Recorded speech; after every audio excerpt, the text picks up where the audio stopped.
time over here now.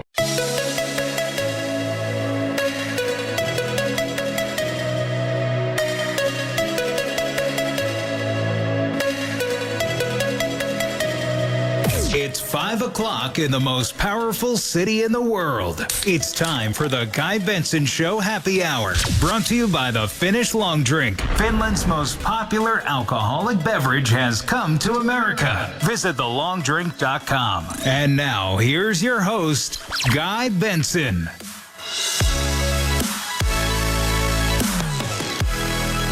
It is the happy hour on this Friday. Happy Friday, everyone. From New York City, it's the Guy Benson Show. Thank you for listening. GuyBensonShow.com. Podcast always free when the show is over in about an hour. Plus, bonus Benson on the weekends. Speaking of the weekends, I'll be co-hosting Fox and Friends Weekend tomorrow and Sunday, Fox News Channel, 6 to 10 a.m. Eastern Time. You can get up early with us. You can set your DVRs. This radio hour is sponsored by the Finnish Long Drink, which is delicious and refreshing and expanding. Check it out if you're 21 plus only. Please drink responsibly, thelongdrink.com. With us here in studio in the Big Apple at the worldwide headquarters of Fox News, it is the one and only Kennedy, Fox News, cultural icon, podcast host, Kennedy Saves the World, columnist, etc., at Kennedy Nation on social. Hello. Hello, Guy Benson. This Comey thing. So weird. Why is he knows what he's doing. I mean, he knows exactly what he's doing. He knows the... Okay, so that was my question. Like, the poop storm that what's he's your generating. theory? What, you think he did this for publicity to sell the book or something? Yeah, I think he's absolutely doing it for publicity. He wants the Secret Service to visit him. He wants to somehow turn this into victimhood. For himself. Because he doesn't have anything else to sell. He had been kind of quiet for a while. Mm-hmm. And now we're talking about him again. Yes. Is he that much of like a megalomaniac? Yes, absolutely. So, and the button men at the Bureau never liked him in the first place. Like this was not a guy who inspired loyalty from the rank and file. You know, the agents who are out there in various field offices doing the hard work, the investigating. And they never respected him because they didn't see him as a cop. They saw him as a lawyer. And, there's a big difference between someone who sort of makes their way through the ranks to get into a leadership position. And there's another thing for a person to parachute in because it's politically convenient for him. He did seem kind of like this very political, calculating lawyer politician type. Yes. More than cop, right? Yes. And I think that was at least part of the... Without the likability of some of the smarmier politicians who are awful people, but somehow hoodwink vulnerable voters into pulling the lever for them. For example, did you know that the former deputy director of the FBI, according to him, was George Santos? Just to illustrate a point here. The other thing is, I just have to ask you about this before we move to another subject.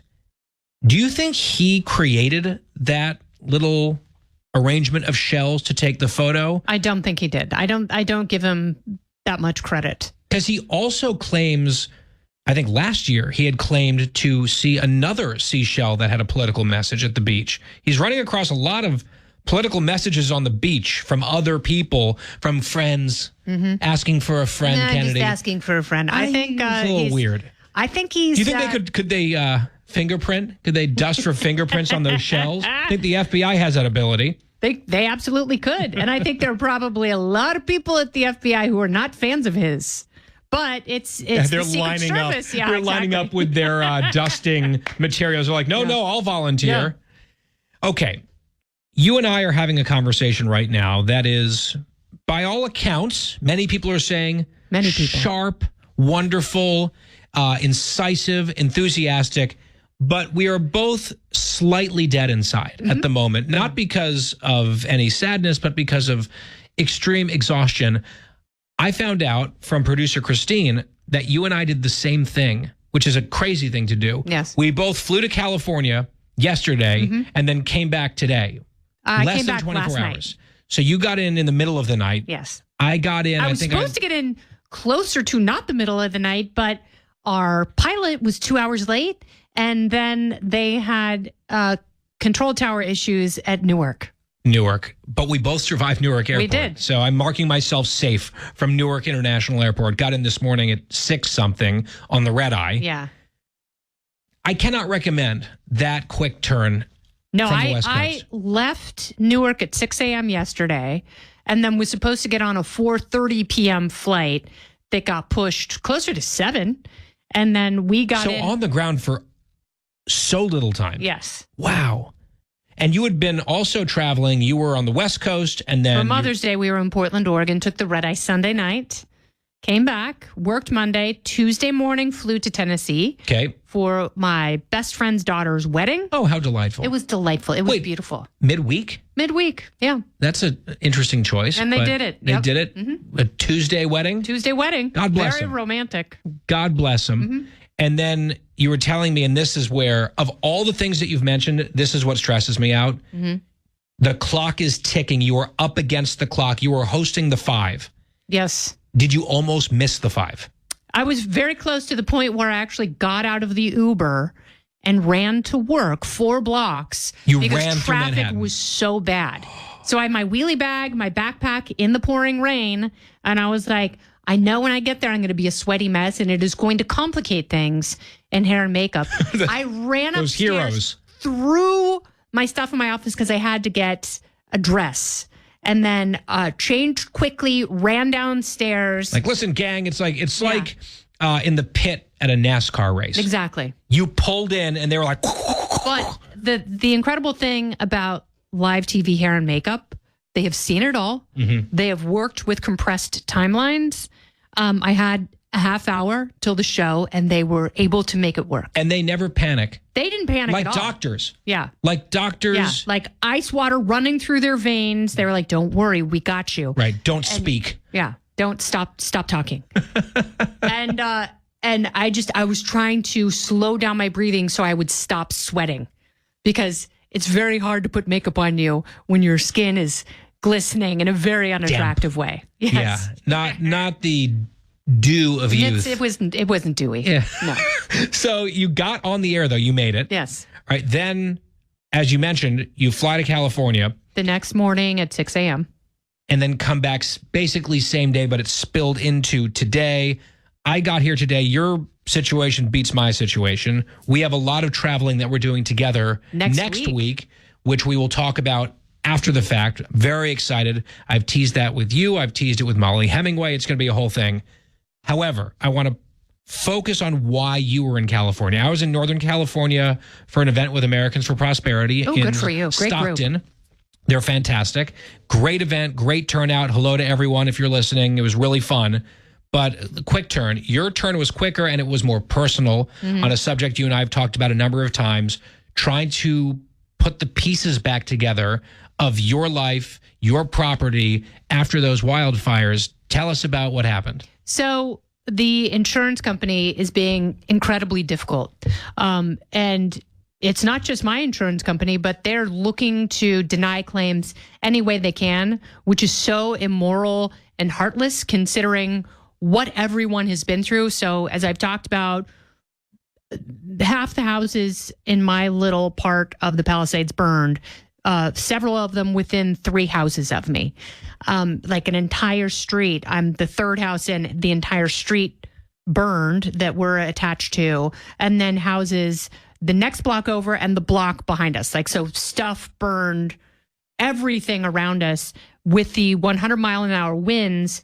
Doors blew open and the house filled. So after that happens, you make a claim with the insurance company, and then you have to And by the way, just to jump in, it was miraculous in some ways that your house was spared, but the contamination. Yeah, the contamination is horrible. It's very toxic when you go inside. I've been out there 4 times since the fire, and the adjuster is really fighting us. And, they're like, the problem is the homes that survived, they take on so much damage that, if your home burned down, it's very traumatic, but you can rebuild from the ground up. Mm-hmm. And the insurance company is going to give you money to do that. When your home is standing, even if it's got lead, asbestos, soot, everything else, the insurance company's like, no, we'll just... Well, it's like a car that is technically totaled but doesn't really look like it. Mm-hmm. Kind of a similar thing. Yes. So, and then we found out that several of the trees in the front yard had burned. And I didn't see that last time. And that's how close the fire was. Like a tree touching my house, the base, all the bark is charred. And these are very flammable trees, which I didn't know when we moved in 20 years ago. But they easily could have just gone up in flames, these eucalyptus trees, and with papery bark, this thin peeling papery bark that is so flammable. So it truly is a miracle. Like there was divine intervention, but now, like so many other people on my street, in my neighborhood, and Altadena, we're having to fight. And what they're doing is trying to pressure people into taking very low settlements so they can get them back in their homes. And, you know, they're just trying to delay as long as possible to force people back. It's pretty awful. And the fact that Gavin Newsom and Karen Bass and Brad Sherman and, you know, some of the other California politicians aren't demanding accountability and fighting on behalf of people who have lost so much. Because they've screwed up already. These politicians screwed up so much leading up to the fire, during the fire. She was in Africa. He's blaming the locals. There's no water in some of the hydrants. The reservoir is empty. You go down the list of failures. You would think that maybe that would be a wake-up call for some of these people to say, okay, moving forward, I'm going to try to regain some support and trust and credibility with all these people that I've betrayed and let down. And I'm going to do it by focusing basically 24/7 on this and fighting their fight and making sure that everything the politicians can do gets done, anything that we can do vis-a-vis insurance companies, whatever. But it sounds like it's half-hearted at best. Oh, yeah. And so the insurance companies are just trying to shut down any entity, any legal entity that will fight them for more money. And they will give money to the politicians. So the politicians look the other way. Well, insurance companies go, yep, nope, we don't have to pay for this stuff. But why should we live in contaminated homes when that was not our doing? This was not our fault. We were not in fire zones. And we have a reasonable expectation that when a fire truck pulls up to a hydrant and attaches a hose, that water comes out of it. Oh, especially given the taxes that you pay there. Yeah. Right. Their argument has always been, well, we need all these taxes from you. And yes, the government needs to be extremely expensive here because progress and because services and because investment and all these words that they use. And then literally when the you-know-what hits the fan, I guess not literally, but when the maybe that would have put out some of the fires.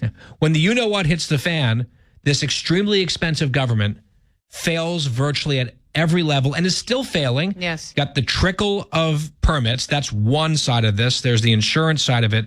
Well, part of it is people can't apply for permits until they have funding. Right. So it's just like this spiral. If you apply for a permit and the insurance company has not approved any work, they will deny your claim. It's just this frozen situation, yes, which is very frustrating. And I had read a few analyses that said at this rate, and I'm sure it won't be like this forever, but at this rate, it would take centuries to rebuild those communities. Yeah.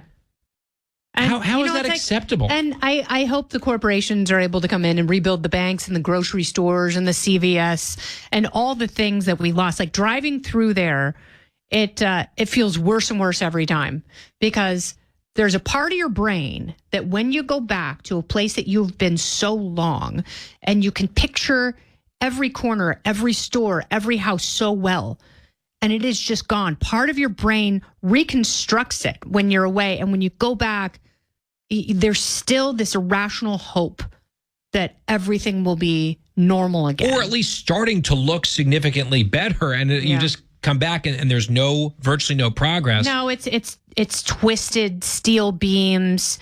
It's a single chimney. in the middle of a rubble pile. There were more lots Still. that had been cleared out, and it looks like Iowa farmland.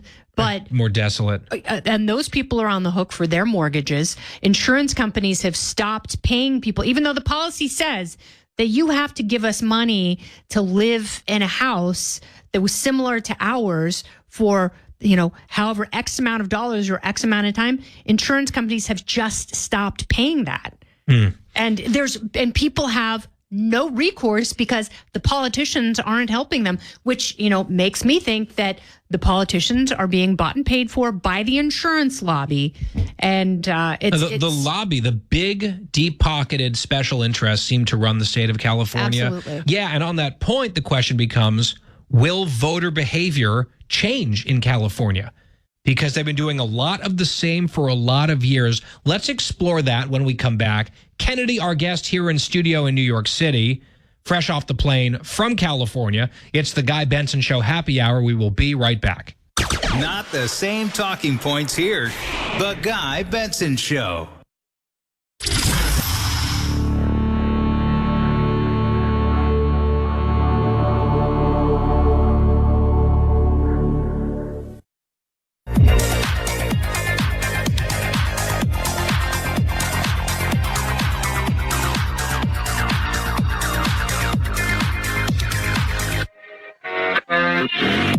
Welcome back. It's the Guy Benson Show Happy Hour. Kennedy, kind enough to stay with us through the break. And Kennedy, we're talking about these myriad failures in California. I know our audience at KABC in Los Angeles and Southern California, a lot of them are just nodding along saying, yeah, this is an example of so many things that are broken and wrong. I just wonder, is there a lot of political buyer's remorse to the point where California might change? I hope so. And maybe it is some of those rich liberals who live in the enclaves that burn to the ground and, Pasadena and Pacific Palisades and Malibu, who are now rethinking the system that they have been funding for decades because that system failed them as well. And, I don't know if I told you, but a good friend of mine lost her son almost 2 weeks ago. He was hit and killed by a drunk driver. Nationally ranked tennis player, Braun Levy, on his way to UVA to play tennis there. Created a retreat for all the kids who had been affected by the wildfires with counselors so they could be together and talk and heal. And this kid, in the blink of an eye, just taken from his family, taken from his community, and they lost their home. So they have nothing from his childhood. And it's just like this compounding loss. It's too much for the community to bear. And then for people to demonize them because, somehow this was just a bunch of rich people, that's not necessarily the case. And, when you lose everything, it's a very cruel way of leveling the playing field. Yeah. Is that something to celebrate? Oh, well, they were successful people, so I guess we're fine that their house burned down and their kid got killed. I mean, that's just a completely immoral way to look at life. Some people do. I think most Americans do not. Kennedy, on that tougher note, got to run. It's good to see you. Always good to see you. Thanks for dropping by on minimal sleep. Let's do it again when we are fully coherent. How about that? I can't wait. You are the best thing on the radio.